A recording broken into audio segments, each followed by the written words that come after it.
എൻ്റെ ദൈവമായ കർത്താവേ, എന്നിലൂടെ അങ്ങയുടെ വചനങ്ങൾ കേൾക്കുന്ന എല്ലാ മക്കളുടെയും, പ്രത്യേകിച്ച് അപകടങ്ങളാലും പലതരത്തിലുള്ള രോഗങ്ങളാലും കഷ്ടതയിലായിരിക്കുന്നവർക്ക് സൗഖ്യവും, ഇതര പ്രയാസങ്ങളാലും ദുഃഖങ്ങളാലും ആകുലതകളാലും വലയുന്നവർക്ക് സന്തോഷവും സമാധാനവും കൊടുക്കണമെന്ന് താഴ്മയോടെ പ്രാർത്ഥിച്ചുകൊണ്ട് ഇന്നത്തെ ക്ലാസ് ആരംഭിക്കാം. ഇന്ന് നമ്മൾ പഠിക്കുന്നത് ലൂക്കോസ് എഴുതിയ സുവിശേഷം 1-ാം അധ്യായത്തിൻ്റെ ബാക്കിയാണ്. മറിയ കർത്താവിനെ മഹത്വപ്പെടുത്തുന്നതും സഖറിയാവ് പരിശുദ്ധാത്മാവ് നിറഞ്ഞവനായി പ്രവചിച്ചു പറഞ്ഞതുമാണ്. എല്ലാവരും തയ്യാറല്ലേ? 46 മുതൽ 47 വരെയുള്ള വചനങ്ങൾ.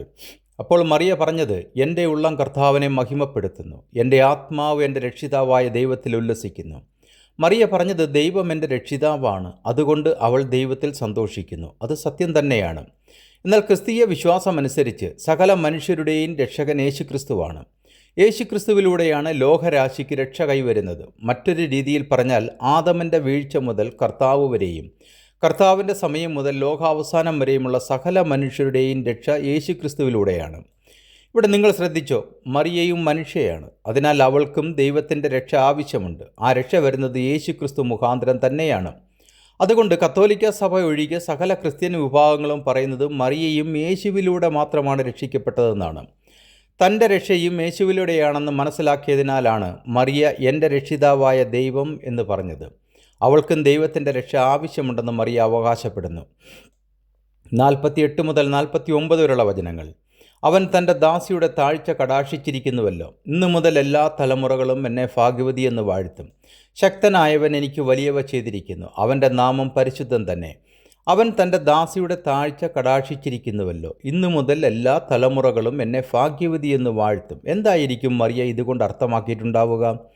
ഒരുപക്ഷെ നിങ്ങൾ ചോദിച്ചേക്കാം, മറിയ സ്വയം യേശുവിനെ നേരിട്ട് എൻ്റെ കർത്താവെന്ന് വിളിക്കുന്നതായി ബൈബിളിൽ ഒരു വാക്യമുണ്ടോ എന്ന്. ഇല്ല എന്നതാണ് സത്യം. എന്നാൽ എലിശബത്ത് പരിശുദ്ധാത്മാവ് നിറഞ്ഞവളായി പറഞ്ഞത്, എൻ്റെ കർത്താവിൻ്റെ മാതാവ് എൻ്റെ അടുക്കൽ വരുന്ന മാനം എനിക്ക് എവിടെ നിന്നുണ്ടായി? ലൂക്കോസ് 1:43. ഇവിടെ എലിശബത്ത് കർത്താവെന്ന് ഉദ്ദേശിച്ചത് മറിയയുടെ ഉദരത്തിലുള്ള യേശുക്രിസ്തുവിനെയാണെന്ന് നമ്മൾ ഓർക്കണം. അതായത് മറിയയുടെ ഗർഭത്തിലുള്ള യേശുവിനെ മശിഹായും കർത്താവുമായി തിരിച്ചറിഞ്ഞ ആദ്യ വ്യക്തി എലിശബത്താണ്. എലിശബത്തിൻ്റെ വാക്കുകൾ കേട്ട മറിയ പറയുന്നൊരു വാക്കുണ്ട്, എൻ്റെ ഉള്ളം കർത്താവിനെ മഹിമപ്പെടുത്തുന്നു. ലൂക്കോസ് 1:46. തുടർന്നും നമ്മൾ കാണുന്നത് മറിയയുടെ സ്തുതിഗീതങ്ങളാണ്. ഇതിനെ പ്രവചന സ്വഭാവമുള്ള സ്തുതിഗീതങ്ങളായി ബൈബിൾ പണ്ഡിതന്മാർ വിലയിരുത്തുന്നു. 50-ാമത്തെ വചനം. അവനെ ഭയപ്പെടുന്നവർക്ക് അവൻ്റെ കരുണ തലമുറ തലമുറയോളം ഇരിക്കുന്നു. ഇത് സങ്കീർത്തനം 103:17 ഒത്തുപോകുന്നതായി നമുക്ക് കാണാം. 51 മുതൽ 52 വരെയുള്ള വചനങ്ങൾ. തൻ്റെ ഭുജം കൊണ്ട് അവൻ ബലം പ്രവർത്തിച്ചു, ഹൃദയവിചാരത്തിൽ അഹങ്കരിക്കുന്നവരെ ചിതറിച്ചിരിക്കുന്നു. പ്രഭുക്കന്മാരെ സിംഹാസനങ്ങളിൽ നിന്നിറക്കി താണവരെ ഉയർത്തിയിരിക്കുന്നു. ദൈവത്തിൻ്റെ നീതിയെ സൂചിപ്പിക്കുന്നതാണ് ഈ വചനങ്ങൾ. സ്വന്തം ശക്തിയിൽ ആശ്രയിക്കുന്നവരെ ദൈവം താഴ്ത്തുന്നു. തുടർന്ന് മറിയ പറയുന്നത്, ഭൂമിയിലെ അധികാരികളെയും രാജാക്കന്മാരെയും തങ്ങളുടെ ശക്തിയിൽ അഹങ്കരിക്കുന്നവരെയും ദൈവം അധികാരത്തിൽ നിന്ന് താഴ്ത്തും എന്നതാണ്. ഇത് 1 ശമൂവേൽ 2:7 മുതൽ 8 വരെയുള്ള വചനങ്ങളിൽ നിന്നുള്ള ഉദ്ധരണിയാണ്. താണവരെ ഉയർത്തിയിരിക്കുന്നു. ഇത് ദൈവത്തിൻ്റെ മറ്റൊരു സ്വഭാവത്തെ കാണിക്കുന്നു. ദരിദ്രരും താഴ്ന്നവരും ദൈവത്തിൽ ആശ്രയിക്കുന്നവരായാൽ ദൈവം അവരെ ഉയർത്തുമെന്ന് മറിയ അവകാശപ്പെടുന്നു. മറിയയുടെ ഈ സ്തുതിഗീതങ്ങൾ ഹന്നയുടെ പ്രാർത്ഥനയുമായി ചേർന്ന് പോകുന്നതായി നമുക്ക് കാണാം. ഹന്ന പ്രാർത്ഥിച്ചത് ഇങ്ങനെയാണ്. അനന്തരം ഹന്ന പ്രാർത്ഥിച്ച് പറഞ്ഞത് എന്തെന്നാൽ, എൻ്റെ ഹൃദയം യഹോവയിൽ ആനന്ദിക്കുന്നു, എൻ്റെ കൊമ്പ് യഹോവയാൽ ഉയർന്നിരിക്കുന്നു, എൻ്റെ വായ് ശത്രുക്കളുടെ നേരെ വിശാലമാക്കുന്നു, നിൻ്റെ രക്ഷയിൽ ഞാൻ സന്തോഷിക്കുന്നു. 1 ശമൂവേൽ 2:1 ഞാൻ വായിച്ചത്. 53 മുതൽ 56 വരെയുള്ള വചനങ്ങൾ.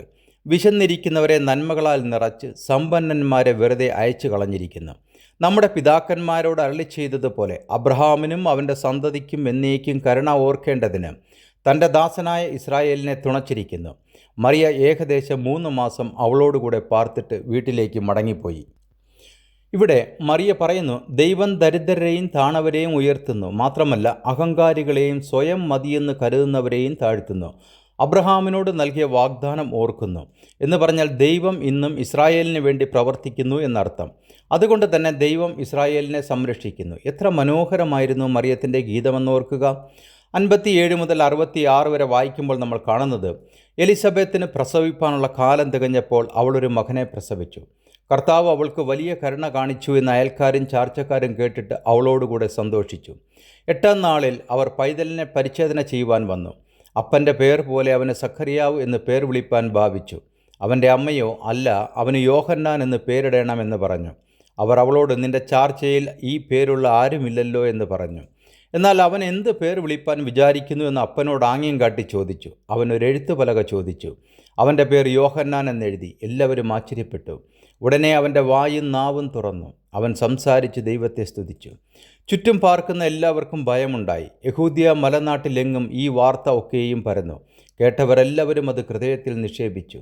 ഈ പൈതൽ എന്താകും എന്ന് പറഞ്ഞു. കർത്താവിൻ്റെ കൈ അവനോട് കൂടെ ഉണ്ടായിരുന്നു. ഇനി നമ്മൾ കാണുന്നത് പരിശുദ്ധാത്മാവ് നിറഞ്ഞവനായ സഖറിയാവിൻ്റെ പ്രവചനമാണ്. 67 മുതൽ 71 വരെയുള്ള വചനങ്ങൾ.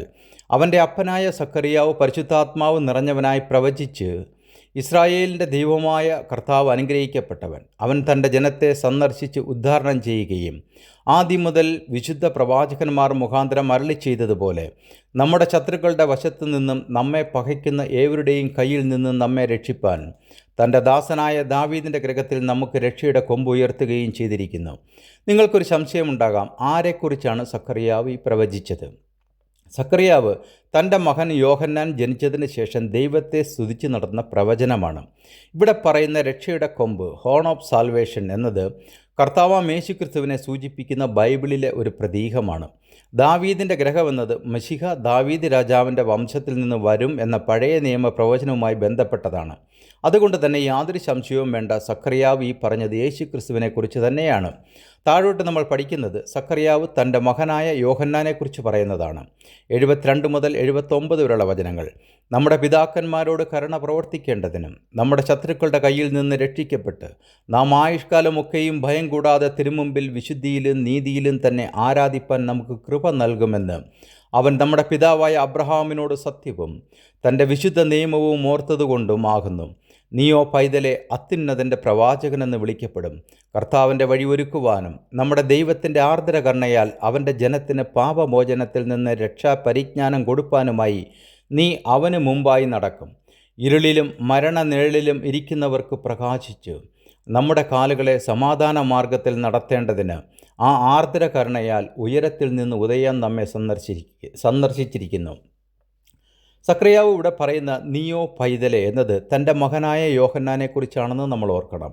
നീ അത്യുന്നതൻ്റെ പ്രവാചകൻ എന്ന് വിളിക്കപ്പെടും. നീ കർത്താവിന് മുമ്പായി നടക്കും. നീ കർത്താവിൻ്റെ വഴി ഒരുക്കും. നീ ജനങ്ങൾക്ക് പാപമോചനത്തിൽ രക്ഷയുടെ പരിജ്ഞാനം കൊടുക്കും എന്ന് പറഞ്ഞാൽ പാപം ഏറ്റുപറഞ്ഞ് രക്ഷ പ്രാപിക്കണമെന്ന് യോഹന്നാൻ അവരെ പഠിപ്പിക്കും എന്നാണ്.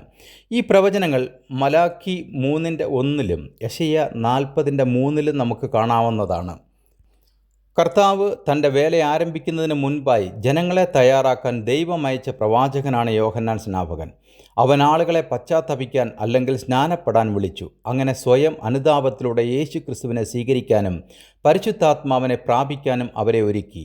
എല്ലാവരും വിശ്വസിച്ചിരിക്കുന്നത് യോഹന്നാൻ സ്നാപകൻ ആൾക്കാരെ മുക്കി സ്നാനപ്പെടുത്തിയെന്നാണ്. എന്നാൽ വിശുദ്ധ ബൈബിൾ പറയുന്നത് അവൻ യോർദാൻ അരികെയുള്ള നാട്ടിലൊക്കെയും വന്ന് പാപമോചനത്തിനായുള്ള മാനസാന്തര സ്നാനം പ്രസംഗിച്ചു. വിശുദ്ധ ലൂക്കോസ് 3:3 ഞാൻ വായിച്ചത്. ആളുകൾ വെള്ളത്തിലേക്ക് ഇറങ്ങി എന്ന സൂചനകൾ നമുക്ക് ബൈബിളിൽ കാണാം. അതിനാൽ എല്ലാവരും വിശ്വസിക്കുന്നു യോഹന്നാൻ ആൾക്കാരെ മുക്കിയെന്ന്. ഗ്രീക്ക് ഭാഷയിൽ ബാപ്തിസ്മ എന്നാണ് അതിൻ്റെ അർത്ഥം. മലയാളത്തിൽ അതിന് പറയുന്നത് മുഴുകുക, മുങ്ങുക എന്നൊക്കെയാണ്. ബൈബിൾ ആൾക്കാരെ മുക്കി സ്നാനപ്പെടുത്തിയെന്ന് എങ്ങും തുറന്നു പറയുന്നില്ല. അത് മനുഷ്യൻ്റെ കണ്ടുപിടുത്തമാണ്. വിശുദ്ധ മത്തായി എഴുതിയ സുവിശേഷം 3:1 മുതൽ 2 വരെ നമ്മൾ വായിക്കുന്നത് ഇങ്ങനെയാണ്. ആ കാലത്ത് യോഹന്നാൻ സ്നാപകൻ വന്ന് യഹൂദ്യ മരുഭൂമിയിൽ പ്രസംഗിച്ചു. സ്വർഗരാജ്യം സമീപിച്ചിരിക്കയാൽ മാനസാന്തരപ്പെടുവീൻ എന്ന് പറഞ്ഞു.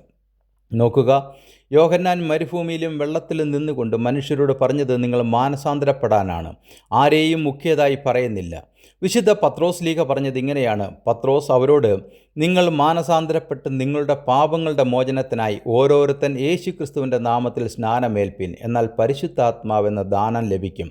പ്രവൃത്തികളുടെ പുസ്തകം 2:38 ഞാൻ വായിച്ചത്. അതായത് നമ്മൾ ഹൃദയം കൊണ്ട് അനുദപിച്ച് തെറ്റുകൾ ഏറ്റുപറഞ്ഞാൽ നമുക്ക് പരിശുദ്ധാത്മാവെന്ന ദാനം ലഭിക്കും എന്നാണ്.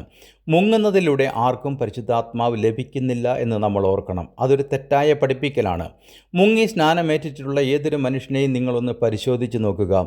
അവരിൽ അനുതാപമോ അനുകമ്പയോ ദയയോ കാണില്ല എന്നതാണ് സത്യം.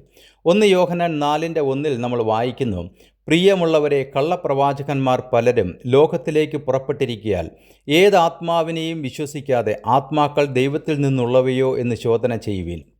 മുങ്ങൽ എന്ന സ്നാനം തുടങ്ങിയത് ഏകദേശം 1906-നും 1910-നും ഇടയിൽ ലോസ് ഏഞ്ചൽസിൽ വെച്ചാണ്.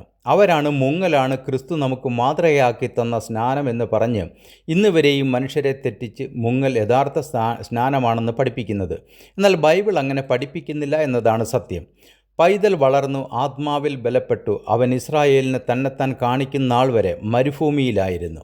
ഈ വചനം പലരും തെറ്റായി യേശുക്രിസ്തുവാണെന്ന് പഠിപ്പിക്കുന്നത് കേട്ടിട്ടുണ്ട്. എന്നാൽ നമ്മൾ മനസ്സിലാക്കാതെ പോയൊരു കാര്യം, യേശുക്രിസ്തു ആത്മാവിൽ ബലപ്പെടേണ്ട ആവശ്യമില്ല. കാരണം പരിശുദ്ധാത്മാവിൻ്റെ ശക്തിയാൽ ജനിച്ചവനാണ്. ഇവിടെ പറയുന്ന ഈ പൈതൽ ഒരു സംശയവുമില്ലാതെ നമുക്ക് പറയാം അത് യോഹന്നാൻ സ്നാപകനാണ്. കാരണം യോഹന്നാൻ്റെ സ്നാനം അവൻ്റെ അമ്മയുടെ ഉദരത്തിൽ വെച്ചായിരുന്നു. ഇപ്പോൾ മനസ്സിലായോ?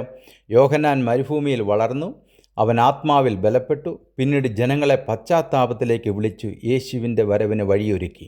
ഇന്നത്തെ ക്ലാസ് ഇവിടെ അവസാനിക്കുന്നു. അടുത്ത ക്ലാസ്സിൽ വീണ്ടും കാണുന്നതിനായി കർത്താവായ യേശു ക്രിസ്തു നമ്മേവരെയും ധാരാളമായി അനുഗ്രഹിക്കട്ടെ എന്ന് പ്രാർത്ഥിച്ചുകൊണ്ട് ബെഞ്ചമിൻ കോശി.